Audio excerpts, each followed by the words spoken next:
ਵਾਹਿਗੁਰੂ ਸਾਹਿਬ ਜੀ।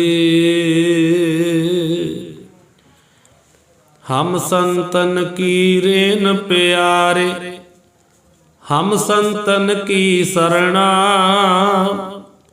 संत हमारी ओट सताणी, संत हमारा गहना। हम संतन स्यों बण आई, पूरब लिखिया पाई। एहो मन तेरा भाई रहाओ। संतन स्यों मेरी लेवा देवी, संतन स्यों ब्योहारा। संतन स्यों हम लाहा खाटिया, हर भगत परे भंडारा। संतन मोको पूंजी सौंपी, तो उतरे मन का धोखा। धर्म राय अब कहा करे गो, जो फाट्यो सगलो लेखा। महा आनंद पए सुख पाया, संतन कै प्रसादे। कहो नानक हर स्यो मन मानिया, रंग रते बिस्मादे। कहो नानक हर स्यो मन मानिया, रंग रते बिस्मादे। वाहिगुरु जी का खालसा, वाहिगुरु जी की फतेह। परम सत्कार जो गुरु सवारी साध संगत जी, वड्डे भागां वाले हो जो रोजाना शाम नूं श्रीमान संत बाबा गुरबख्श सिंह साहब धार्मिक संगीत अकैडमी अंदर गुरु दरबार में सज के महापुरखों के जीवन की कथा सरवण करते हो। कल आप जी ने सरवण किया इधर जब्बोवाल नगर में गुरुद्वारा साहब जिथे संत सर साहब है, इतों की कार सेवा आरंभ हुई है। जदों कि श्री अखंड पाठ साहब जी आरंभ करवाए सरदार हरनाम सिंह सूबेदार जी ने, उदों बाद विच जदों अरदासा कीता कि महाराज सदा इत्थे ही रहन, उस दिन तो फिर प्रकाश महाराज जी का अमृत वेले हुंदा, कीर्तन हुंदा है। शाम के समय श्री रहरा साहब जी के जाप हुंदे ने, आरती आरता पढ़िया जाता है, कीर्तन हुंदा है, कथा हुंदी है। सो इस तरह महापुरख इत्थे रह रहे हैं ते संगतां जिहड़ियां बेअंत आउंदियां हन, मुछड़ा तो, रायपुर तो, जब्बोवाल तो संगतां आ करके दर्शन करदियां हन, महापुरखां दे बचन सरवण करदियां, कीर्तन सरवण करदियां हन। ते महापुरख प्रेरित करके संगतां नूं कहंदे अमृत छको, सिंह सजो, गुरु वाले बनो। ये महापुरख सारियां नूं उपदेश दिंदे हन, साझा उपदेश सारियां नूं दिंदे हन कि गुरु वाले बन जावो, गुरु गुरु जप के ते अपना जीवन सफल बना लवो। सो इन्हां दिनां विच एक फगवाड़े के लागे नगर सी संगतपुरा। संगतपुरे महापुरखों के कोई प्रेमी सी, उत्थे महापुरख गए ते उत्थे जिहड़े महापुरखों के प्रेमी सन, उन्हां दा नाम सी भगत सिंह। ते सरदार भगत सिंह का जिहड़ा भतीजा है, उहदा विआह है, उहदे विआह गए ने ते नाल बरात जानी सी यूपी दे विच बुलंद शहर, ते वो नाल ही लै गए महापुरखों नूं। सो उत्थे महापुरख महाराज जी ताबिया बैठे सन, कई घंटिਆਂ तक ठंड दे विच ताबिया बैठे रहे। उन्हां नूं ठंड लग गई, नाल बुखार चढ़ गया, इन्ना बुखार ज़्यादा हो गया, 105 बुखार जिहड़ा हो गया। वो हौली हौली उतरिया, पर जिहड़ा शरीर कमज़ोर हो गया, नाल उपर छालां आउण लग पईयां। 4-5 दिन इस तरह महापुरख जिहड़े उत्थे हालत ढिली रही है शरीर की, पर मन जिहड़ा वो तंदुरुस्त है। तन भावें जिहड़ा है, तन बीमार है, पर मन जिहड़ा है वो तंदुरुस्त है। महापुरख उस तरह ही नितनेम करते हैं, उस तरह ही महापुरख जाप करते, सिमरन करते हैं। मन खुश है, शरीर नूं भावें तंगी है। महापुरख कहण लगे ਇਹ ਕੋਈ ਕਰਮਾਂ ਦਾ ਫਲ ਹੈ, ਭਾਵ ਜੇ ਕਰਮਾਂ ਦਾ ਲੇਖਾ ਜੋਖਾ ਹੈ ਉਹ ਜਿਹੜਾ ਆਇਆ ਤੇ ਉਹ ਨਿਬੜ ਗਿਆ।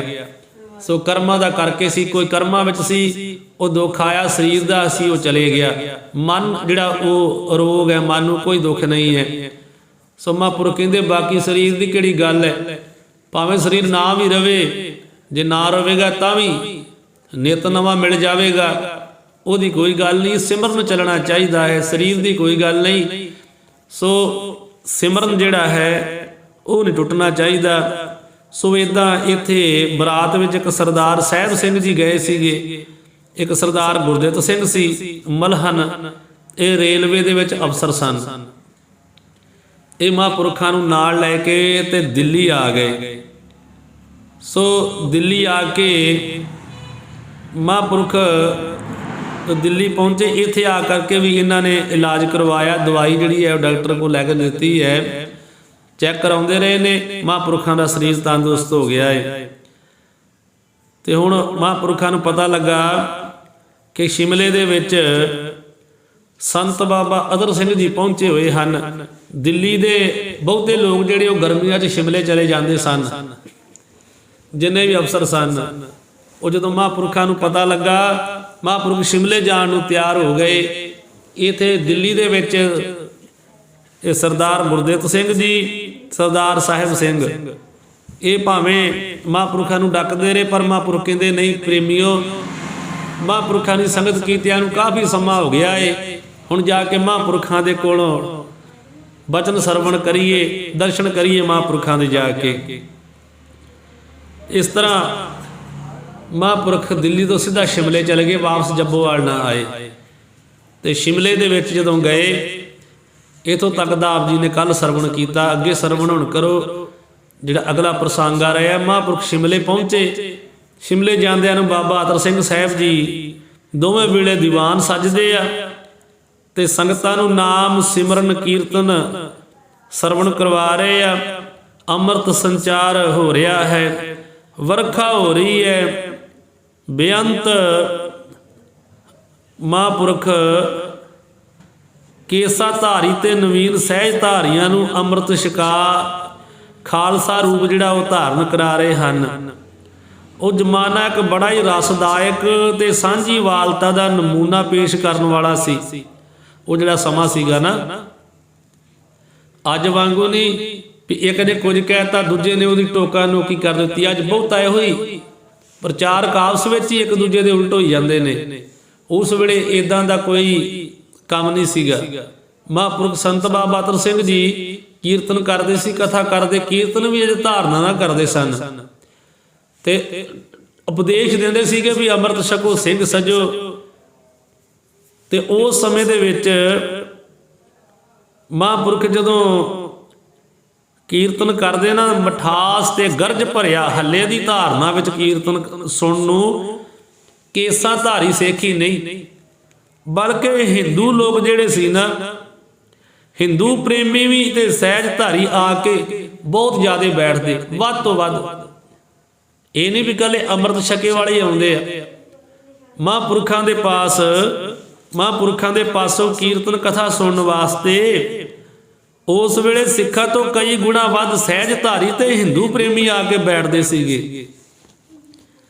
ਇਹ ਸੁਹਾਵਣੇ ਸਮੇਂ ਦੇ ਵਿੱਚ ਸੰਤ ਬਾਬਾ ਗੁਰਬਖਸ਼ ਸਿੰਘ ਜੀ ਆਏ ਤੇ ਰੱਜ ਕੇ ਸੰਤ ਬਾਬਾ ਅਤਰ ਸਿੰਘ ਜੀ ਦੇ ਦਰਸ਼ਨ ਕੀਤੇ ਤੇ ਉਪਦੇਸ਼ਾਂ ਤੋਂ ਲਾਭ ਉਠਾਇਆ। ਇਹਨਾਂ ਦੇ ਉੱਥੇ ਰਹਿੰਦਿਆਂ ਹੋਇਆਂ ਹੀ ਜਦੋਂ ਬਾਬਾ ਗੁਰਬਖਸ਼ ਸਿੰਘ ਸਾਹਿਬ ਜੀ ਵੀ ਨਾਲ ਹੀ ਸੀ ਬਾਬਾ ਅਤਰ ਸਿੰਘ ਜੀ ਦੇ, ਮਹਾਂਪੁਰਖ ਕਹਿੰਦੇ ਇੱਕ ਬਾਬੂ ਰਾਮ ਰਤਨ ਉਹ ਸ਼ਿਮਲੇ ਵਿੱਚ ਰਹਿੰਦਾ ਸੀ। ਇਹ ਵੀ ਦੀਵਾਨ ਵਿੱਚ ਰੋਜ਼ ਹੀ ਹਾਜ਼ਰੀ ਭਰਿਆ ਕਰੇ, ਮਹਾਂਪੁਰਖਾਂ ਦੇ ਪਾਸੋਂ ਕੀਰਤਨ ਦਾ ਰਸ ਮਾਣਦਾ ਸੀਗਾ ਤੇ ਕਈ ਵਾਰ ਬਾਬਾ ਅਤਰ ਸਿੰਘ ਜੀ ਦੇ ਨੇੜੇ ਵੀ ਆ ਜਾਂਦਾ ਸੀ ਤੇ ਪਿਆਰ ਭਰੇ ਬਚਨ ਸੁਣਨੇ। ਤੇ ਮਹਾਂਪੁਰਖ ਜਿਹੜਾ ਵੀ ਇਹਨਾਂ ਦੇ ਕੋਲ ਆਉਂਦਾ ਉਹਨੂੰ ਆਇਆਂ ਨੂੰ ਗੁਰਮਤਿ ਦਾ ਗਿਆਨ ਬੜੇ ਪ੍ਰੇਮ ਦੇ ਨਾਲ ਦਿੰਦੇ ਸੀਗੇ ਵੀ ਪ੍ਰੇਮੀਆਂ ਅੰਮ੍ਰਿਤ ਛਕ ਲੈ। ਸੋ ਤਾਂ ਕਿ ਕੋਈ ਵੀ ਗੁਰੂ ਨਾਨਕ ਨਾਮ ਲੇਵਾ ਸਿਰਫ ਨਾਮ ਧਰੀਕ ਸੇਖੀ ਨਾ ਹੋਵੇ, ਬਲਕਿ ਅੰਮ੍ਰਿਤ ਛਕ ਕੇ ਗੁਰੂ ਨਾਲ ਪੱਕਾ ਰਿਸ਼ਤਾ ਗੁਰਸਿੱਖੀ ਦਾ ਗੰਢ ਕੇ ਲੋਕ ਪਰਲੋਕ ਸਵਾਰ ਲਵੇ। ਸੋ ਐਸਾ ਉਹ ਪਿਆਰ ਭਰਿਆ ਉਪਦੇਸ਼ ਜਿਹੜਾ ਸੀ ਨਾ, ਉਹ ਬਾਬੂ ਰਾਮ ਰਤਨ ਨੇ ਸੁਣ ਲਿਆ ਤੇ ਉਹ ਮਹਾਂਪੁਰਖਾਂ ਤੋਂ ਪ੍ਰਭਾਵਿਤ ਹੋ ਕੇ ਨਾ ਬਚਨਾਂ ਤੋਂ ਬਾਬੂ ਰਤਨ ਸਿੰਘ ਜੀ ਨੂੰ ਇੱਕ ਦਿਨ ਸੁੱਤਿਆਂ ਰਾਤ ਨੂੰ ਸੁਪਨਾ ਆਇਆ ਤੇ ਉਹ ਅਗਲੇ ਦਿਨ ਆ ਕੇ ਬਾਬਾ ਅਤਰ ਸਿੰਘ ਸਾਹਿਬ ਜੀ ਨੂੰ ਕਹਿੰਦਾ, ਮਹਾਂਪੁਰਖੋ ਇੱਕ ਸੁਪਨਾ ਆਇਆ ਹੈ ਮੈਨੂੰ।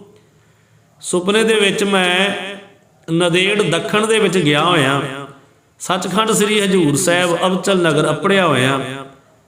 ਮੈਂ ਕਦੀ ਪਹਿਲਾਂ ਨਹੀਂ ਗਿਆ, ਮੈਨੂੰ ਨਹੀਂ ਪਤਾ ਵੀ ਇਹ ਤਖਤ ਸ੍ਰੀ ਅਬਚਲ ਨਗਰ ਹੈ। ਸੋ ਇੱਥੇ ਤਖਤ ਦੇ ਪੌੜਾਂ ਉੱਤੇ ਖਲੋਤਿਆਂ ਹੋਇਆ ਦਲਾਨ ਵਿੱਚ ਵੱਡੇ ਭਾਰੇ ਇਮਲੀ ਦੇ ਬ੍ਰਿਸ਼ਾਂ ਨੂੰ ਦੇਖਿਆ ਏ। ਫਿਰ ਤਖਤ ਸਾਹਿਬ ਦੇ ਮੰਦਰ ਚੌਖੰਡੀ ਅੰਦਰ ਦੇ ਦਰਸ਼ਨ ਕੀਤੇ ਨੇ। ਸੋ ਸਾਹਮਣੇ ਤੋਂ ਮੰਦਰ ਅੰਦਰ ਇੱਕ ਅਸਰਜ ਰੂਪ ਪ੍ਰਕਾਸ਼ਮਈ ਦਿਵ ਜੋਤੀ ਸਰੂਪ ਦੇ ਦਰਸ਼ਨ ਹੋ ਰਹੇ ਨੇ। ਤੇ ਮੈਂ ਕਹਿੰਦਾ ਅੱਗੇ ਵਧਣਾ ਚਾਹਿਆ ਵੀ ਅੰਦਰ ਜਾ ਕੇ ਦਰਸ਼ਨ ਕਰਾਂ ਮਹਾਰਾਜ ਸ੍ਰੀ ਗੁਰੂ ਗੋਬਿੰਦ ਸਿੰਘ ਸਾਹਿਬ ਜੀ ਦੇ ਸਥਾਨ ਦੇ, ਵੀ ਅੰਦਰ ਮਹਾਰਾਜ ਜੀ ਦਾ ਸਥਾਨ ਹੈ ਤੇ ਮੈਂ ਜਾ ਕੇ ਅੰਦਰ ਦਰਸ਼ਨ ਕਰਾਂ। ਮੈਨੂੰ ਇੱਕ ਕਿਸੇ ਸੇਵਾਦਾਰ ਨੇ ਡੱਕ ਲਿਆ, ਉਹਨੇ ਮੈਨੂੰ ਅੱਗੇ ਜਾਣ ਨਹੀਂ ਦਿੱਤਾ। ਉਹਨੇ ਅਟਕਾ ਦਿੱਤਾ ਵੀ ਨਹੀਂ ਤੂੰ ਨਹੀਂ ਪ੍ਰੇਮੀਆਂ ਅੰਦਰ ਜਾਣਾ। ਕਹਿੰਦਾ ਮੈਂ ਬੜਾ ਉਹਦਾ ਤਰਲਾ ਲਿਆ ਏ ਵੀ ਅੰਦਰ ਸਤਿਗੁਰੂ ਗੁਰੂ ਗੋਬਿੰਦ ਸਿੰਘ ਮਹਾਰਾਜ ਜੀ ਦੇ ਦਰਸ਼ਨ ਕਰਨੇ ਜਾ ਕੇ ਮੈਂ ਸੱਚਖੰਡ ਦੇ ਵਿੱਚ, ਮੈਨੂੰ ਦਰਸ਼ਨ ਕਰਾ ਦੇ। ਉਹ ਕਹਿੰਦਾ ਨਹੀਂ ਪ੍ਰੇਮੀਆਂ ਤੂੰ ਨਹੀਂ ਜਾ ਸਕਦਾ। ਉਹਨੇ ਜਾਣ ਨਾ ਦਿੱਤਾ। ਸੁਪਨੇ 'ਚ ਮੇਰੀ ਅੱਖ ਖੁੱਲ ਗਈ ਹੈ। ਸੋ ਆਪ ਜੀ ਦੇ ਬਚਨ ਸੁਣਦਾ। ਹੁਣ ਦਿਨੇ ਜਦੋਂ ਪਹਿਲਾਂ ਬਚਨ ਸੁਣਨੇ ਗੁਰੂ ਘਰ ਦੇ ਹੀ, ਬਚਨ ਹੀ ਸੱਚਖੰਡ ਦੇ ਸੁਣਨੇ, ਤੇ ਫਿਰ ਰਾਤ ਨੂੰ ਸੁਪਨੇ ਵਿੱਚ ਵੀ ਉਹਨੂੰ ਐਸਾ ਹੀ ਦਿਸਿਆ। ਤੇ ਮਹਾਂਪੁਰਖ ਸੰਤ ਬਾਬਾ ਅਤਰ ਸਿੰਘ ਜੀ ਨੇ ਜਦੋਂ ਸੁਣਿਆ ਨਾ ਬਾਬੂ ਰਤਨ ਰਾਏ ਤੋਂ ਐਸਾ ਸੁਣਿਆ, ਤੇ ਮਹਾਂਪੁਰਖ ਹੱਸ ਕੇ ਕਹਿਣ ਲੱਗੇ, ਕਹਿੰਦੇ ਪ੍ਰੇਮੀਆਂ ਹੁਣ ਦੱਸ ਤੇਰਾ ਕੀ ਖਿਆਲ ਹੈ, ਤੂੰ ਚਾਹੁੰਦਾ ਕੀ ਹੈ, ਵੀ ਤੇਰਾ ਖਿਆਲ ਕੀ ਹੈ ਇਹ ਦੱਸ। ਆਖਣ ਲੱਗਾ ਮੇਰਾ ਹੁਣ ਖਿਆਲ ਇਹ ਹੈ ਵੀ ਉਹਨਾਂ ਮੈਨੂੰ ਅੰਦਰ ਨਹੀਂ ਜਾਣਤਾ ਵੀ ਤੂੰ ਅੰਮ੍ਰਿਤ ਨਹੀਂ ਛਕਿਆ, ਤੇ ਮੇਰੇ ਤੇ ਕਿਰਪਾ ਕਰ ਦਿਓ, ਮੈਨੂੰ ਅੰਮ੍ਰਿਤ ਛਕਾ ਦਿਓ। ਜਿਹਨੂੰ ਸੁਪਨੇ ਵਿੱਚ ਨਹੀਂ ਉਹਨਾਂ ਨੇ ਅੰਦਰ ਜਾਣਤਾ, ਉੱਦਾਂ ਕਿੱਥੋਂ ਜਾਣ ਦੇਣਗੇ। ਅੱਜ ਸੁਪਨੇ ਵਿੱਚ ਵੀ ਦਰਸ਼ਨ ਨਹੀਂ ਕਰ ਸਕਿਆ, ਇਸ ਕਰਕੇ ਮੈਨੂੰ ਅੰਮ੍ਰਿਤ ਛਕਾ ਦਿਓ। ਤੇ ਮਹਾਂਪੁਰਖ ਕਹਿੰਦੇ ਕੋਈ ਨਹੀਂ ਪ੍ਰੇਮੀਆਂ, ਸਮਾਂ ਬਣੇਗਾ, ਕਿਸੇ ਦਿਨ ਅੰਮ੍ਰਿਤ ਜ਼ਰੂਰ ਛਕਾਵਾਂਗੇ ਤੈਨੂੰ। ਵੀ ਜੇ ਹੋਰ ਸੰਗਤ ਇਕੱਠੀ ਹੋ ਜਾਵੇ ਤੇ ਹੁਣ ਆਏ ਆ, ਕਿਸੇ ਦਿਨ ਫਿਰ ਅੰਮ੍ਰਿਤ ਸੰਚਾਰ ਹੋਵੇਗਾ, ਤੈਨੂੰ ਅੰਮ੍ਰਿਤ ਛਕਾ ਦਿਆਂਗੇ। ਉਹਨੇ ਬੜੇ ਤਰਲੇ ਮਾਰਨੇ ਸ਼ੁਰੂ ਕੀਤੇ ਵੀ ਮਹਾਂਪੁਰਖੋ ਮੇਰੇ ਤੇ ਕਿਰਪਾ ਹੀ ਕਰ ਦਿਓ, ਮੈਨੂੰ ਜ਼ਰੂਰ ਛਕਾ ਦਿਓ ਅੰਮ੍ਰਿਤ। ਮਨ ਹੀ ਐਸਾ ਬਣ ਗਿਆ ਉਹਦੇ ਮਨ ਵਿੱਚ ਹੋ ਗਿਆ ਵੀ ਜਿਵੇਂ ਮੈਨੂੰ ਸੁਪਨੇ ਵਿੱਚ ਨਹੀਂ ਦਰਸ਼ਨ ਅੰਦਰ ਦੇ ਹੋਏ, ਤੇ ਮੈਂ ਸ਼ਾਇਦ ਅੰਮ੍ਰਿਤਧਾਰੀ ਹੁੰਦਾ ਤੇ ਮੈਨੂੰ ਦਰਸ਼ਨ ਅੰਦਰ ਜਾ ਕੇ ਹੋਣ ਦਿੰਦੇ। ਬਾਕੀ ਜਿਵੇਂ ਉਹਦੇ ਕਰਮਾਂ ਦੇ ਵਿੱਚ ਸੀਗਾ, ਲਿਖਿਆ ਜੋ ਹੈ ਅਕਾਲ ਪੁਰਖੋ ਹੀ ਹੁੰਦਾ ਏ। ਹੁਣ ਤਰਲੇ ਮਾਰਦਾ ਮਹਾਂਪੁਰਖੋ ਮੈਨੂੰ ਅੰਮ੍ਰਿਤ ਛਕਾ ਦਿਓ। ਕੁਝ ਦਿਨ ਇਸੇ ਤਰ੍ਹਾਂ ਸਤ ਸੰਗਤ ਹੁੰਦਾ ਰਿਹਾ। ਹੁਣ ਰੋਜ਼ਾਨਾ ਹੀ ਸੰਗਤ ਆਉਂਦੀ ਹੈ, ਤੇ ਇੱਦਾਂ ਕਰਦਿਆਂ ਕਰਦਿਆਂ 30-35 ਜਿਹੜੇ ਸੀ ਨਾ ਉਹ ਸੱਜਣ ਮਾਈ ਭਾਈ ਇਹ ਇਕੱਠੇ ਹੋ ਗਏ ਅੰਮ੍ਰਿਤ ਛਕਣ ਵਾਸਤੇ। ਕਿ ਮਹਾਂਪੁਰਖੋ ਅੰਮ੍ਰਿਤ ਛਕਣਾ ਏ। ਜਿਨ੍ਹਾਂ ਵਿੱਚ ਇੱਕ ਬਾਬਾ ਸੁੰਦਰਦਾਸ ਇਹ ਬੇਦੀ ਸੀਗੇ, ਜੋ ਉਸ ਤੋਂ ਉਪਰੰਤ ਬਾਬਾ ਸੁੰਦਰ ਸਿੰਘ ਦੇ ਨਾਮ ਦੇ ਨਾਲ ਅਨੰਦਪੁਰ ਸਾਹਿਬ ਵਸਦੇ ਰਹੇ। ਬਾਬਾ ਸੁੰਦਰ ਸਿੰਘ ਜੀ ਅਨੰਦਪੁਰ ਸਾਹਿਬ ਵਸਦੇ ਰਹੇ। ਉਸ ਵੇਲੇ ਇਹਨਾਂ ਦਾ ਨਾਮ ਸੁੰਦਰਦਾਸ ਸੀ। ਉਹਨਾਂ ਨੇ ਵੀ ਉੱਥੇ ਬੇਨਤੀ ਕੀਤੀ। ਬਾਅਦ ਅਨੰਦਪੁਰ ਸਾਹਿਬ ਵਸਦੇ ਰਹੇ ਆ ਬਾਬਾ ਸੁੰਦਰ ਸਿੰਘ ਜੀ। ਸੋ ਉਸ ਵੇਲੇ ਇਹਨਾਂ ਦਾ ਨਾਮ ਹੀ ਬਾਬਾ ਸੁੰਦਰਦਾਸ ਸੀਗਾ, ਬੇਦੀ ਸਨ। ਤੇ ਦੂਜੇ ਇਹੋ ਰਾਮ ਰਤਨ ਜਿਹੜੇ ਸੀਗੇ, ਉਹਨਾਂ ਦਾ ਨਾਮ ਫਿਰ ਬਾਬਾ ਰਾਮ ਸਿੰਘ ਰੱਖਿਆ ਮਹਾਂਪੁਰਖਾਂ ਨੇ। ਤੇ ਇਹ ਦਿੱਲੀ ਵਸਦੇ ਰਹੇ ਤੇ ਗੁਰਦੁਆਰਾ ਸ੍ਰੀ ਬੰਗਲਾ ਸਾਹਿਬ ਜੀ ਦੀ ਸੇਵਾ ਬੜਾ ਚਿਰ ਕਰਾਉਂਦੇ ਰਹੇ। ਸੋ ਉਪਰੰਤ ਤੇ ਚੜ੍ਹਾਈ ਕਰ ਗਏ। ਤੇ ਤੀਜੇ ਇੱਥੋਂ ਸੀ ਬਾਬਾ ਜਸਵੰਤ ਰਾਓ ਭੱਲੇ। ਇਹ ਭੱਲੇ ਸਨ ਜੋ ਪਿੱਛੋਂ ਬਾਬਾ ਜਸਵੰਤ ਸਿੰਘ ਭੱਲੇ ਕਰਕੇ ਮਸ਼ਹੂਰ ਹੋਏ। ਇਹ ਵੀ ਦਿੱਲੀ ਦੇ ਨਿਵਾਸੀ ਸਨ। ਕੁਝ ਹੋਰ ਪਹਾੜੀਏ, ਸਹਿਜਧਾਰੀ, ਕੁਝ ਰਾਮਗੜੀਏ ਸਿੰਘ ਇਹ ਵੀ ਅੰਮ੍ਰਿਤ ਅਭਲਾਖੀਆਂ ਵਿੱਚ ਸ਼ਾਮਲ ਹੋਏ। ਸੋ ਜਦੋਂ ਹੁਣ ਅੰਮ੍ਰਿਤ ਭਲਾਖੀਆਂ ਲਈ ਅੰਮ੍ਰਿਤ ਦਾ ਬਾਟਾ ਤਿਆਰ ਹੋਇਆ ਨਾ, ਜਦੋਂ ਤਿਆਰੀ ਹੋ ਗਈ ਪੂਰੀ, ਤੇ ਇਹਨਾਂ ਭਲਾਖੀਆਂ ਵਿੱਚੋਂ ਕੁਝ ਰਾਮਗੜੀਏ ਸਿੰਘ ਜਿਹੜੇ ਉਹ ਸਹਿਜਧਾਰੀ ਸੀ, ਰਾਮਗੜੀਏ ਸੀਗੇ ਉਹ ਸਹਿਜਧਾਰੀ ਸਨ, ਤੇ ਕੁਝ ਪਹਾੜੀਏ ਵੀ ਸ਼ਿਮਲੇ ਦੇ ਆ ਗਏ। ਹੁਣ ਪਹਾੜੀਏ ਜਿਹੜੇ ਉਹ ਆਪਣੇ ਨਾਲ ਰਲਦੇ ਨੇ, ਇੱਧਰ ਦੇ ਆਪਣੇ ਰਾਮਗੜੀਏ ਸੀਗੇ, ਦਿੱਲੀ ਦੇ ਸੀਗੇ ਜਿਹੜੇ ਸਿੱਖ ਜਾਂ ਹੋਰ ਜਿਨ੍ਹਾਂ ਦੇ ਆਪ ਜੀ ਨਾਮ ਸਰਵਣ ਕਰ ਰਹੇ ਹੋ, ਇਹ ਮੋਹਰੀ ਸੀਗੇ ਉਸ ਵੇਲੇ ਦੇ। ਇਹ ਜਿਵੇਂ ਲੀਡਰ ਹੁੰਦੇ ਇਦਾਂ ਸੀ, ਸਾਰੇ ਅਗਾਂਹ ਸੀ, ਅੱਗੇ ਸੀ ਸਾਰਿਆਂ ਨਾਲੋਂ। ਹੁਣ ਇਹ ਸਾਰੇ ਜਣੇ ਇਕੱਠੇ ਹੋਏ ਨਾ, ਤੇ ਵਿੱਚੋਂ ਜਿਹੜੇ ਰਾਮਗੜੀਏ ਸਿੱਖ ਸੀ ਉਹ ਕਹਿਣ ਲੱਗੇ ਨਾ ਵੀ ਅਸੀਂ ਤੇ ਰਹਿਤ ਮਰਿਆਦਾ ਉੱਦਾਂ ਵੀ ਬੜੀ ਰੱਖਦੇ ਹਾਂ, ਜੇ ਅਸੀਂ ਅੰਮ੍ਰਿਤ ਨਹੀਂ ਵੀ ਛਕਿਆ ਅਸੀਂ ਤੇ ਉੱਦਾਂ ਵੀ ਬੜੀ ਰਹਿਤ ਮਰਿਆਦਾ ਰੱਖਦੇ ਹਾਂ। ਆ ਜਿਹੜੇ ਪਹਾੜੀਏ ਇਕੱਠੇ ਹੋ ਕੇ ਨਾਲ ਅੰਮ੍ਰਿਤ ਛਕਣਾ, ਇਹ ਅਸੀਂ ਨਹੀਂ ਛਕਣਾ ਇਹਨਾਂ ਦੇ ਨਾਲ। ਆ ਤੇ ਮੈਲ ਦੇ ਭਰੇ ਹੋਰ ਤਰ੍ਹਾਂ ਦੇ ਲੱਗਦੇ ਆ, ਇਹ ਨੀਵੀਂ ਜੀ ਜਾਤ ਦੇ ਆ, ਅਸੀਂ ਨਹੀਂ ਇਹਨਾਂ ਨਾਲ ਅੰਮ੍ਰਿਤ ਛਕਣਾ। ਵੀ ਉਹ ਲੱਗਣ ਜੋ ਹੋਰ ਤਰ੍ਹਾਂ ਦੇ ਪਹਾੜੀਏ। ਮਹਾਂਪੁਰਖਾਂ ਦਾ ਉਹ ਜਸ ਸੁਣ ਕੇ ਗੁਰੂ ਦਾ, ਵੀ ਸਾਡਾ ਗੁਰੂ ਜਿਹੜਾ ਹੈ ਉਹ ਮੁਕਤੀ ਦਾਤਾ ਹੈ, ਤੇ ਉਹ ਵੀ ਅੰਮ੍ਰਿਤ ਛਕਣ ਨੂੰ ਤਿਆਰ ਹੋ ਗਏ। ਪਰ ਉਹ ਪਹਾੜੀਏ ਸੀਗੇ, ਇਹ ਕਹਿਣ ਲੱਗੇ ਨਹੀਂ ਜੀ ਅਸੀਂ ਨਹੀਂ ਛਕਣਾ ਅੰਮ੍ਰਿਤ ਇਹਨਾਂ ਦੇ ਨਾਲ, ਇਹਨਾਂ ਨੂੰ ਵੱਖਰਾ ਕਰ ਦਿਓ, ਅਸੀਂ ਵੱਖਰਾ ਬਾਕੀ ਸਾਰੇ ਛਕਾਂਗੇ। ਪਰ ਇਹਨਾਂ ਪਹਾੜੀਆਂ ਨਾਲ ਜਿਹੜੇ ਮੈਲੇ ਜੇ ਇਹਨਾਂ ਨੀਵੀਂ ਜਾਤ ਵਾਲੇ, ਅਸੀਂ ਨਹੀਂ ਛਕਣਾ ਇਹਨਾਂ ਦੇ ਨਾਲ। ਜਦੋਂ ਇੰਨੀ ਗੱਲ ਕਹੀ ਤੇ ਬਾਬਾ ਅਤਰ ਸਿੰਘ ਜੀ ਕਹਿੰਦੇ ਵੀ ਇਹ ਤਾਂ ਨਹੀਂ ਗੱਲ ਹੋਣੀ, ਅੰਮ੍ਰਿਤ ਤੇ ਇਕੱਠਾ ਹੀ ਛਕਾਇਆ ਜਾਣਾ ਸਾਰਿਆਂ ਨੂੰ। ਸੋ ਜਦੋਂ ਇੱਦਾਂ ਹੋਇਆ, ਉਸ ਵੇਲੇ ਸੰਤ ਬਾਬਾ ਗੁਰਬਖਸ਼ ਸਿੰਘ ਸਾਹਿਬ ਜੀ ਇਹਨਾਂ ਨੂੰ ਸਮਝਾਉਣ ਵਾਸਤੇ ਕਿ ਐਸਾ ਨਹੀਂ ਕਰਨਾ ਚਾਹੀਦਾ, ਅੰਮ੍ਰਿਤ ਸਾਰਿਆਂ ਨੇ ਸਾਂਝਾ ਹੈ, ਇਹਨਾਂ ਨੂੰ ਸਮਝਾਉਣਾ ਚਾਹਿਆ। ਤੇ ਮਹਾਂਪੁਰਖ ਵੀ ਉਦੋਂ ਪੰਜਾਂ ਪਿਆਰਿਆਂ ਦੀ ਸੇਵਾ 'ਚ ਲੱਗਦੇ ਸੀ ਨਾਲ। ਬਾਬਾ ਗੁਰਬਖਸ਼ ਸਿੰਘ ਸਾਹਿਬ ਜੀ ਜਦੋਂ ਬਾਬਾ ਅਤਰ ਸਿੰਘ ਸਾਹਿਬ ਜੀ ਦੇ ਪਾਸ ਜਾਂਦੇ ਤੇ ਇਹਨਾਂ ਨੂੰ ਵੀ ਨਾਲ ਪੰਜਾਂ ਪਿਆਰਿਆਂ 'ਚ ਲਾਉਂਦੇ ਨੇ। ਉਹ ਹੁਣ ਬਾਕੀਆਂ ਨੂੰ ਤਾਂ ਕੀ ਸਮਝਾਉਣਾ ਸੀ, ਇਹਨਾਂ ਦੇ ਵਿੱਚ ਸਭ ਤੋਂ ਅੱਗੇ ਸੀਗਾ ਬਾਬਾ ਸੁੰਦਰਦਾਸ ਬੇਦੀ। ਬਾਬਾ ਸੁੰਦਰਦਾਸ ਬੇਦੀ ਨੂੰ ਸਾਰੇ ਇਹ ਬੜਾ ਪ੍ਰੇਮ ਕਰਦੇ ਮੰਨਦੇ ਸਾਰੇ। ਸੋ ਉਹਨਾਂ ਨੂੰ ਥੋੜਾ ਪਰਾਂ ਲੈ ਗਏ, ਜਾ ਕੇ ਪੁੱਛਣ ਲੱਗੇ ਵੀ ਆਪ ਜੀ ਦੀ ਕੀ ਰਾਏ ਹੈ, ਦੱਸੋ ਤੁਸੀਂ ਕੀ ਚਾਹੁੰਦੇ ਹੋ। ਵੀ ਇਹ ਤਾਂ ਕਹਿੰਦੇ ਆ ਵੀ ਅਸੀਂ ਅੰਮ੍ਰਿਤ ਵੱਖਰਾ ਛਕਣਾ, ਤੁਹਾਡੀ ਕੀ ਰਾਏ ਹੈ, ਤੁਸੀਂ ਦੱਸੋ, ਤੁਸੀਂ ਪ੍ਰੇਮੀ ਹੋ, ਗੁਰੂ ਦੀ ਮਰਿਆਦਾ ਹੈ ਵੀ ਅੰਮ੍ਰਿਤ ਇੱਕੇ ਬਾਟੇ ਵਿੱਚ ਜਦੋਂ ਤਿਆਰ ਹੁੰਦਾ ਇੱਕੇ 'ਚ ਹੀ ਛਕਾਇਆ ਜਾਵੇ, ਤੁਹਾਡੀ ਕੀ ਰਾਏ। ਬਾਬਾ ਗੁਰਬਖਸ਼ ਸਿੰਘ ਸਾਹਿਬ ਜੀ ਨੇ ਪੁੱਛਿਆ ਕਿ ਬਾਬਾ ਬੇਦੀ ਜੀ ਆਪ ਜੀ ਦੀ ਕੀ ਰਾਏ ਹੈ, ਬਾਬਾ ਸੁੰਦਰਦਾਸ ਜੀ ਤੁਸੀਂ ਦੱਸੋ।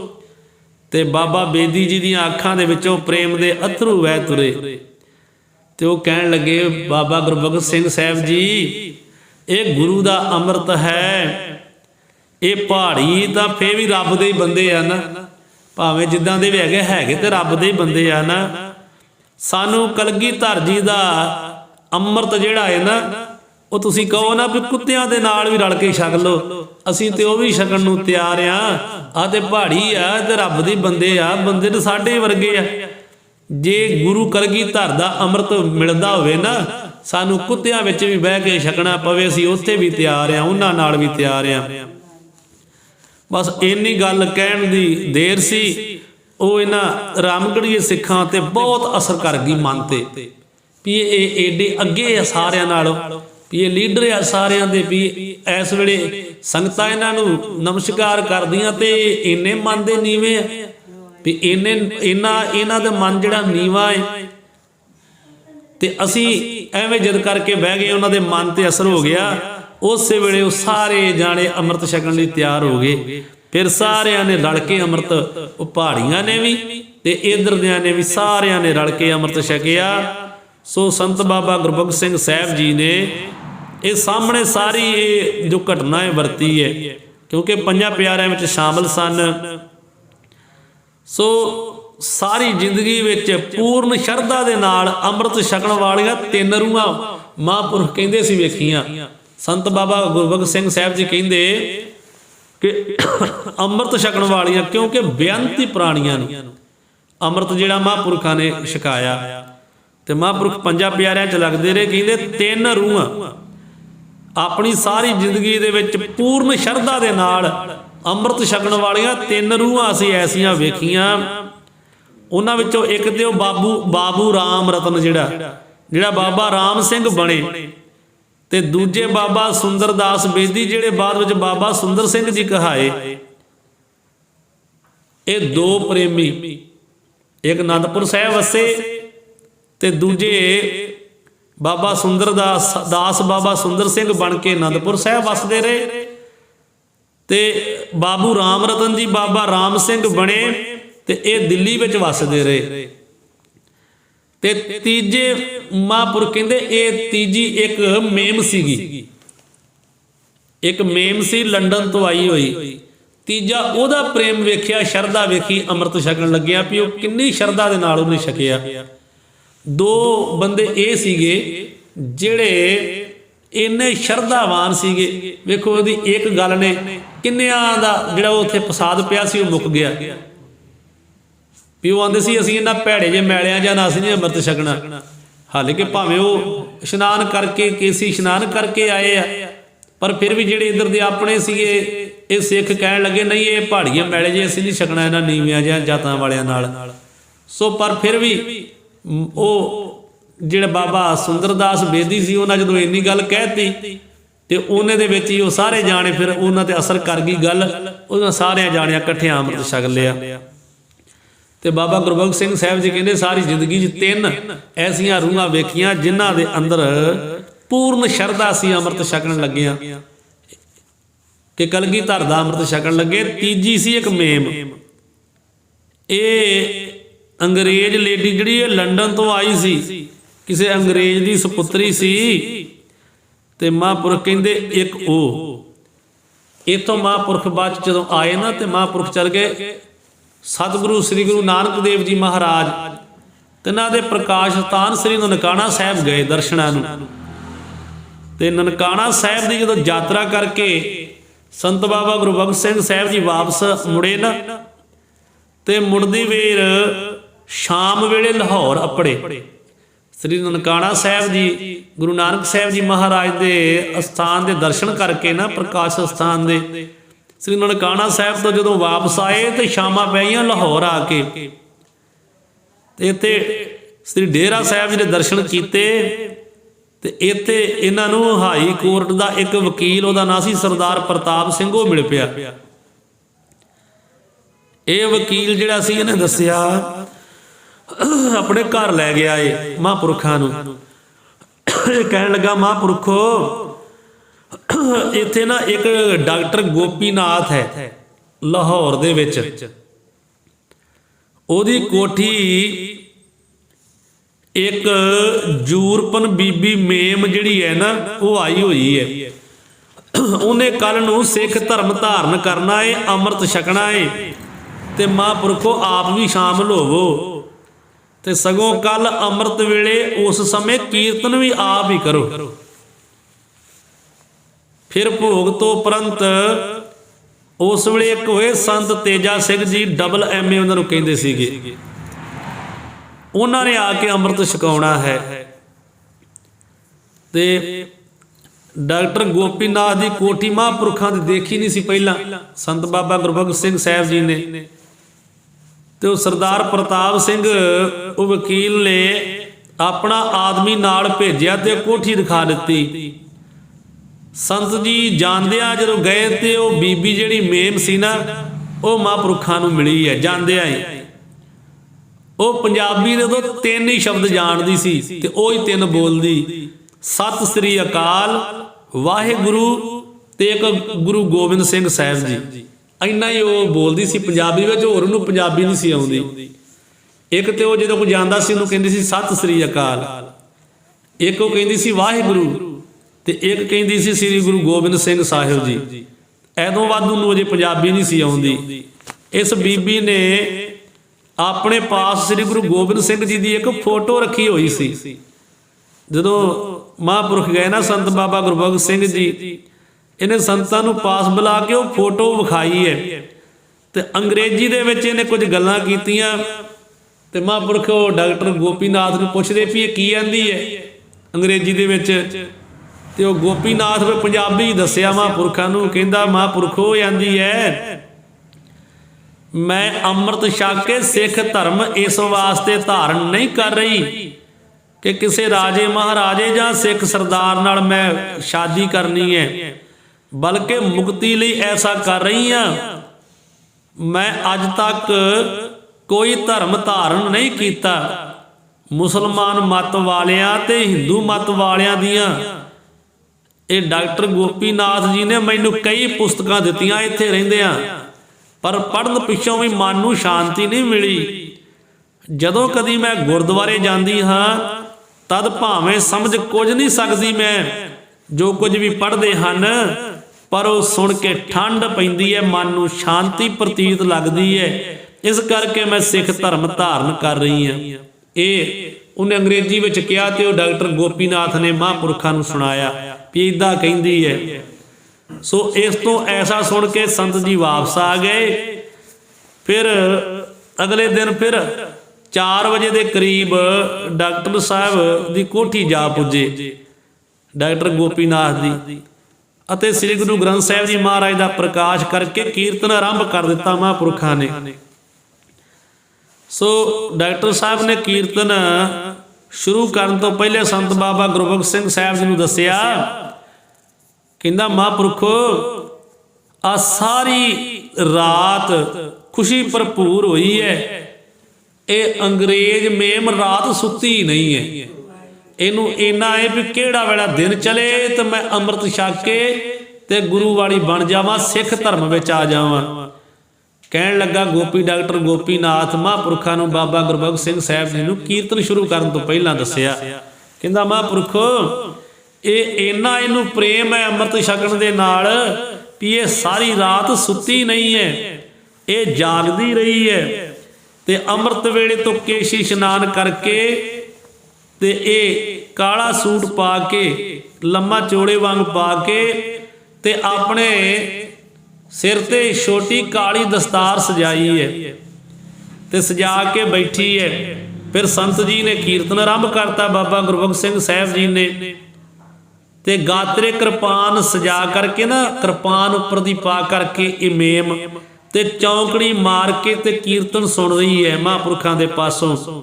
ਹਾਲੇ ਭਾਵੇਂ ਸਮਝ ਨਹੀਂ ਆਉਂਦੀ, ਪਰ ਐਸਾ ਦੇਖ ਕੇ ਬਾਬਾ ਗੁਰਬਖਸ਼ ਸਿੰਘ ਜੀ ਕਹਿੰਦੇ ਵੀ ਸਾਡੀ ਹੈਰਾਨੀ ਦੀ ਹੱਦ ਨਾ ਰਹੀ ਕਿ ਜਿੰਨਾ ਚਿਰ ਅਸੀਂ ਕੀਰਤਨ ਕਰਦੇ ਰਹੇ ਨਾ, ਉਹਨਾਂ ਚਿਰ ਤੇ ਇੱਕ ਚਿੱਤ ਇਕਾਗਰ ਬੈਠੀ ਕੀਰਤਨ ਸੁਣਦੀ ਰਹੀ ਹੈ, ਬਲਕਿ ਸਰੀਰ ਦਾ ਕੋਈ ਅੰਗ ਵੀ ਨਹੀਂ ਹਿਲਾਇਆ ਇਸ ਨੇ।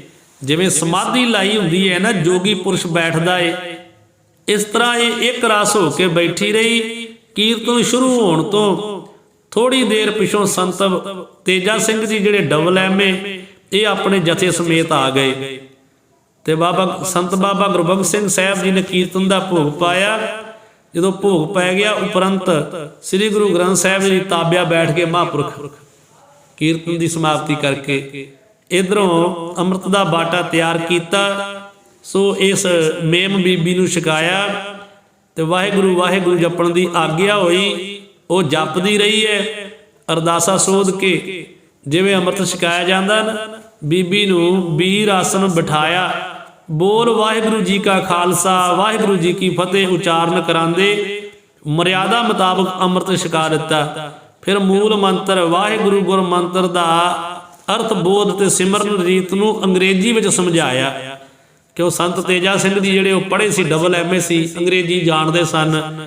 ਉਹਨਾਂ ਨੇ ਅੰਗਰੇਜ਼ੀ ਵਿੱਚ ਇਹਨੂੰ ਸਮਝਾਇਆ ਤੇ ਇਹਦਾ ਨਾਮ ਰੱਖਿਆ ਭਗਵਾਨ ਕੌਰ। ਇਸ ਮੇਮ ਦਾ ਨਾਮ ਭਗਵਾਨ ਕੌਰ ਰੱਖਿਆ। ਇਹ ਸੁਣ ਕੇ ਬੜੀ ਖੁਸ਼ ਹੋਈ ਤੇ ਅੰਮ੍ਰਿਤ ਛਕਣ ਤੋਂ ਬਾਅਦ ਵਿੱਚ ਉਹ ਬਾਰ-ਬਾਰ ਹੱਥ ਜੋੜਦੀ, ਤਰਲੇ ਮਿੰਨਤਾਂ ਕਰਦੀ, ਇੰਗਲਿਸ਼ ਵਿੱਚ ਇਉਂ ਆਖਣ ਲੱਗੀ, ਕਹਿੰਦੀ ਮੈਂ ਤੁਹਾਡਾ ਇਹ ਉਪਕਾਰ ਦਾ ਬਦਲਾ ਕਰੋੜਾ ਜਨਮ ਧਾਰ ਕੇ ਵੀ ਨਹੀਂ ਮੁਕਾ ਸਕਦੀ। ਉਹ ਬੀਬੀ ਭਗਵਾਨ ਕੌਰ ਜਿਹੜੀ ਮੇਮ ਸੀ, ਫਿਰ ਕਈ ਵੇਰ ਸੰਤ ਤੇਜਾ ਸਿੰਘ ਸਾਹਿਬ ਡਬਲ ਐਮਏ ਜੀ ਨੂੰ ਮਿਲੀ ਤੇ ਉਹਦਾ ਤਿਆਰ ਬਰ ਤਿਆਰ ਦਸਤਾਰ ਸਜਾਈ, ਸਲਵਾਰ ਸੂਟ ਪਾਈ, ਸ਼ਰਧਾ ਭਰਪੂਰ ਸਿੱਖੀ ਵਿੱਚ ਤਤਪਰ ਦੇਖੀ। ਇਹ ਸਾਰਾ ਸੰਤ ਤੇਜਾ ਸਿੰਘ ਜੀ ਨੇ ਆਪ ਇਹ ਹਵਾਲਾ ਸੁਣਾਇਆ ਸੀਗਾ। ਸੋ ਐਸੇ ਪ੍ਰੇਮ ਦੇ ਨਾਲ ਸਿਮਰਨ ਕਰਦਿਆਂ ਉਸ ਨੂੰ ਦੇਖਿਆ ਗਿਆ। ਤੀਸਰੀ ਉਹ ਮੇਮ ਮਹਾਂਪੁਰਖ ਕਹਿੰਦੇ ਅਸੀਂ ਵੇਖੀ ਹੈ ਕਿ ਜਿਹਦੇ ਮਨ ਵਿੱਚ ਚਾਅ ਹੈ, ਜਿੱਦਾਂ ਕਿਸੇ ਨੂੰ ਕੋਈ ਵਿਆਹ ਦਾ ਚਾਅ ਹੁੰਦਾ ਹੈ ਨਾ, ਇੱਦਾਂ ਉਹਦੇ ਮਨ ਵਿੱਚ ਚਾਅ ਹੈ ਕਿ ਮੈਂ ਅੰਮ੍ਰਿਤ ਛਕਣਾ, ਗੁਰੂ ਵਾਲੇ ਬਣਨਾ ਹੈ। ਸੋ ਇਹ ਤਿੰਨਾਂ ਜਾਣਿਆਂ ਨੂੰ ਮਹਾਂਪੁਰਖ ਕਹਿੰਦੇ ਵੀ ਅਸੀਂ ਇੰਨੀ ਸ਼ਰਧਾ ਵੇਖੀ ਹੈ ਕਿ ਜਿਹੜੇ ਤਰਲੇ ਮਾਰਦੇ ਸੀ ਵੀ ਸਾਨੂੰ ਅੰਮ੍ਰਿਤ ਮਹਾਂਪੁਰਖੋ ਛਕਾ ਦਿਓ, ਨਹੀਂ ਤੇ ਇੱਥੇ ਆ ਕਰਕੇ ਮਨਾਉਣਾ ਪੈਂਦਾ ਕਈ ਵਾਰ ਘਰਾਂ 'ਚ ਵੀ ਭਾਈ ਪ੍ਰੇਮੀਓ ਅੰਮ੍ਰਿਤ ਛਕ ਲਓ, ਅੰਮ੍ਰਿਤ ਛਕ ਲਓ। ਕਹਿੰਦੇ ਉਹ ਤਿੰਨਾਂ ਨੂੰ ਇੰਨਾ ਚਾਅ ਸੀ, ਉਹ ਤਰਲੇ ਮਾਰ ਰਹੇ ਸੀ ਵੀ ਕਿਹੜਾ ਵੇਲਾ ਏ, ਸਾਡਾ ਸਮਾਂ ਉਹ ਆ ਜਾਵੇ ਤੇ ਅਸੀਂ ਅੰਮ੍ਰਿਤ ਛਕ ਲਈਏ। ਹੁਣ ਮਹਾਂਪੁਰਖ ਟਾਈਮ ਦਿੰਦੇ ਸੀ ਕਿ ਥੋੜੇ ਪ੍ਰੇਮੀ ਹੋਰ ਬਣ ਜਾਣ, ਫਿਰ ਇਕੱਠਿਆਂ ਨੂੰ ਛਕਾਵਾਂਗੇ। ਪਰ ਉਹ ਆਪ ਕਹਿੰਦੇ ਸੀ ਮਹਾਂਪੁਰਖੋ ਜਿੰਨੀ ਛੇਤੀ ਹੋ ਸਕੇ ਸਾਨੂੰ ਅੰਮ੍ਰਿਤ ਛਕਾ ਦਿਓ। ਸੋ ਇਹ ਸੰਤ ਤੇਜਾ ਸਿੰਘ ਜਿਹੜੇ ਸੀ ਨਾ, ਇਹ ਉਸ ਵੇਲੇ 20ਵੀਂ ਆਪਣੀ ਸਦੀ ਦੇ ਇੱਕ ਮਹਾਨ ਵਿਅਕਤੀ ਹੋਏ ਆ। ਸਿੱਖ ਪੰਥ ਜਿਹੜਾ ਨਾ, ਸਿੱਖ ਪੰਥ ਦੀ ਜਿਹਨੇ ਠੋਸ ਸੇਵਾ ਸੀ ਨਾ, ਉਹ ਇਹਨਾਂ ਨੇ ਨਿਭਾਈਆਂ। ਸੋ ਇਹ ਬੜੇ ਉੱਚ ਵਿਦਿਆ ਦੇ ਇਹਨਾਂ ਨੇ ਪ੍ਰਾਪਤ ਕੀਤੀ, ਪੜ੍ਹੇ ਲਿਖੇ ਹੋਏ ਸਨ। ਇਹਨਾਂ ਦੀ ਸ਼ਖਸੀਅਤ ਦਾ ਸਤਿਕਾਰ ਵੀ ਉਹ ਉਸ ਸਦੀ ਦੇ ਪੜ੍ਹੇ ਲੋਕ ਜਿਹੜੇ ਸੀ ਉਹ ਕਰਦੇ ਸਨ। ਸੋ ਇਹਨਾਂ ਸੰਤ ਤੇਜਾ ਸਿੰਘ ਜੀ ਦਾ ਜੋ ਪਹਿਲਾ ਨਾਮ ਸੀ ਨਾ, ਉਹ ਨਿਰੰਜਨ ਸਿੰਘ ਮਹਿਤਾ ਸੀਗਾ। ਜਦੋਂ ਪਾਕਿਸਤਾਨ ਬਣਿਆ ਨਾ, ਪਹਿਲਾਂ ਆਪ ਜੀ ਨੇ ਡਬਲ MA ਜਿਹੜੀ ਉਹਦਾ ਇਮਤਿਹਾਨ ਪਾਸ ਕੀਤਾ, ਫਿਰ ਕੁਝ ਚਿਰ ਇਹਨਾਂ ਨੇ ਵਕਾਲਤ ਕੀਤੀ ਹੈ, ਇਹ ਵਕੀਲ ਵੀ ਰਹੇ ਆ। ਪਰ ਸੱਚਾਈ ਤੇ ਕੋਮਲ ਸੁਭਾਅ ਸੀ ਇਹਨਾਂ ਦਾ। ਇਸ ਕੰਮ ਦੇ ਵਿੱਚ ਜਿਹੜੀ ਵਕਾਲਤ ਕਰਨੀ, ਝੂਠ ਬੋਲਣਾ ਪੈਂਦਾ ਏ। ਫਿਰ ਇਹਨਾਂ ਕਿਹਾ ਨਹੀਂ, ਝੂਠ ਬੋਲਣਾ ਪੈਂਦਾ ਏ, ਇਹਦੇ ਵਿੱਚ ਕਈ ਵਾਰ ਗਲਤ ਵੀ ਹੋ ਜਾਂਦਾ ਏ। ਝੂਠ ਬੋਲਣਾ ਆਪਣੇ ਬੰਦੇ ਨੂੰ ਜਿਤਾਉਣ ਵਾਸਤੇ, ਕਿਸੇ ਵੇਲੇ ਉਹ ਪਾਪ ਵੀ ਹੋ ਜਾਂਦਾ, ਕਿਸੇ ਦਾ ਗਲਤ ਵੀ ਫੈਸਲਾ ਹੋ ਜਾਂਦਾ ਏ। ਇਹ ਕੰਮ ਛੱਡ ਦਿੱਤਾ। ਜਦੋਂ ਇਹ ਛੱਡ ਦਿੱਤਾ ਨਾ, ਤੇ ਗੌਰਮੈਂਟ ਨੇ ਇਹਨਾਂ ਨੂੰ ਲੂਣ ਦੇ ਮਹਿਕਮੇ 'ਚ ਸੁਪਰਡੈਂਟ ਬਣਾ ਦਿੱਤਾ। ਹੁਣ ਲੂਣ ਦੀ ਜਿਹੜੀ ਚੋਰੀ ਉਹ ਕਰਦੇ ਸੀਗੇ ਲੋਕ, ਗਰੀਬ ਲੋਕ ਲੂਣ ਦੀ ਚੋਰੀ ਕਰ ਲੈਣੀ, ਵਿੱਚੋਂ ਥੋੜਾ ਬਹੁਤਾ ਲੂਣ ਚੁਰਾ ਲੈਣਾ। ਸੋ ਉਹ ਲੂਣ ਵੇਚਣ ਵਾਲੇ ਜਿਹੜੇ ਗਰੀਬਾਂ ਨੂੰ ਜਦੋਂ ਕਾਨੂੰਨ ਦੀ ਸਖਤੀ ਕਰਨੀ ਨਾ, ਵੀ ਤੁਸੀਂ ਚੋਰੀ ਕਰਦੇ ਹੋ, ਉਹ ਗਰੀਬ ਲੋਕ ਸੀ ਵਿੱਚੋਂ ਲੂਣ ਚੁਰਾਉਣਾ। ਫਿਰ ਮਹਾਂਪੁਰਖਾਂ ਸੋਚ ਲਿਆ ਵੀ ਨਹੀਂ, ਤਰਸ ਆ ਜਾਂਦਾ ਸੀ ਉਹਨਾਂ ਤੇ, ਕਹਿੰਦੇ ਨਹੀਂ ਇਹ ਵੀ ਕੰਮ ਨਹੀਂ ਕਰਨਾ, ਉਹ ਵੀ ਛੱਡ ਦਿੱਤਾ। ਸੋ ਜਦੋਂ ਇਹ ਨੌਕਰੀ ਛੱਡ ਦਿੱਤੀ, ਫਿਰ ਇਹਨਾਂ ਨੂੰ ਸਰਦਾਰ ਬਹਾਦਰ ਸੁੰਦਰ ਸਿੰਘ ਜੀ ਜਿਹੜੇ ਸੀ ਨਾ, ਉਹਨਾਂ ਨੇ ਖਾਲਸਾ ਕਾਲਜ ਅੰਮ੍ਰਿਤਸਰ ਵਿੱਚ ਪ੍ਰੋਫੈਸਰ ਬਣਾ ਦਿੱਤਾ। ਸੋ ਫਿਰ ਇਹ ਇੱਦਾਂ ਕੁਝ ਸਮਾਂ ਜਿਹੜਾ ਜਦੋਂ ਚੰਗਾ ਕੰਮ ਕਰਦੇ ਰਹੇ, ਪ੍ਰੋਫੈਸਰ ਤੋਂ ਪ੍ਰਿੰਸੀਪਲ ਬਣ ਗਏ ਇਹ ਖਾਲਸਾ ਕਾਲਜ ਦੇ। ਸੋ ਉਦੋਂ ਬਾਅਦ ਵਿੱਚ ਇਹਨਾਂ ਦਾ ਵੀ ਮੇਲ ਸੰਤ ਬਾਬਾ ਅਤਰ ਸਿੰਘ ਸਾਹਿਬ ਜੀ ਨਾਲ ਹੋ ਗਿਆ। ਜਦੋਂ ਸੰਤ ਬਾਬਾ ਅਤਰ ਸਿੰਘ ਜੀ ਨਾਲ ਮੇਲ ਹੋ ਗਿਆ ਨਾ, ਇਹਨਾਂ ਨੇ ਉਹ ਪ੍ਰਿੰਸੀਪਲ ਵਾਲੀ ਡਿਊਟੀ ਵੀ ਛੱਡ ਦਿੱਤੀ। ਫਿਰ ਸੰਤ ਬਾਬਾ ਅਤਰ ਸਿੰਘ ਸਾਹਿਬ ਜੀ ਦੇ ਸੇਵਕ ਬਣ ਗਏ। ਤੇ ਸਾਧ ਕੇ ਸੰਗ ਨਹੀਂ ਕਿਛ ਘਾਲ, ਦਰਸ਼ਨ ਭੇਟਤ ਹੋਤ ਨਿਹਾਲ।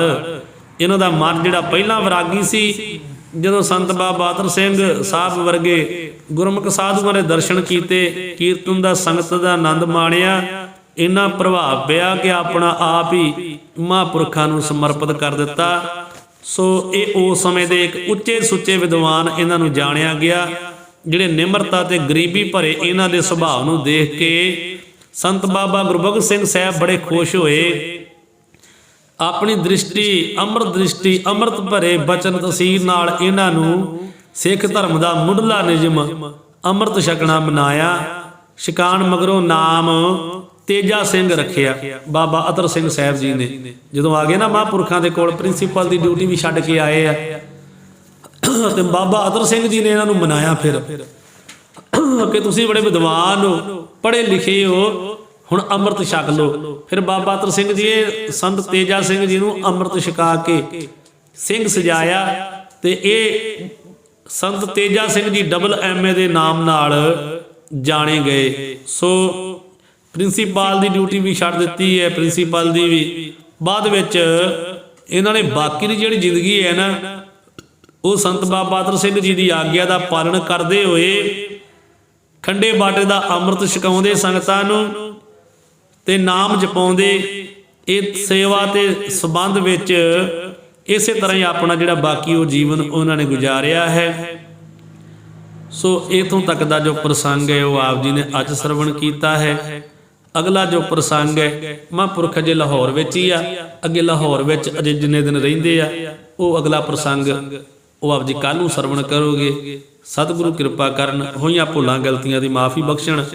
ਸਮੇਂ ਦੇ ਲਿਹਾਜ਼ ਨਾਲ ਸਮਾਪਤੀ ਹੈ, ਅਗਾਂਹ ਵਾਸਤੇ ਸਮੱਤ ਬਖਸ਼ਣ। ਲੋਕ ਸੁਖੀਏ ਪਰਲੋਕ ਸੁਹੇਲੇ, ਨਾਨਕ ਹਰ ਪ੍ਰਭ ਆਪੇ ਮੇਲੇ ਦੀ ਦਾਤ ਬਖਸ਼ਣ। ਵਾਹਿਗੁਰੂ ਜੀ ਕਾ ਖਾਲਸਾ, ਵਾਹਿਗੁਰੂ ਜੀ ਕੀ ਫਤਿਹ।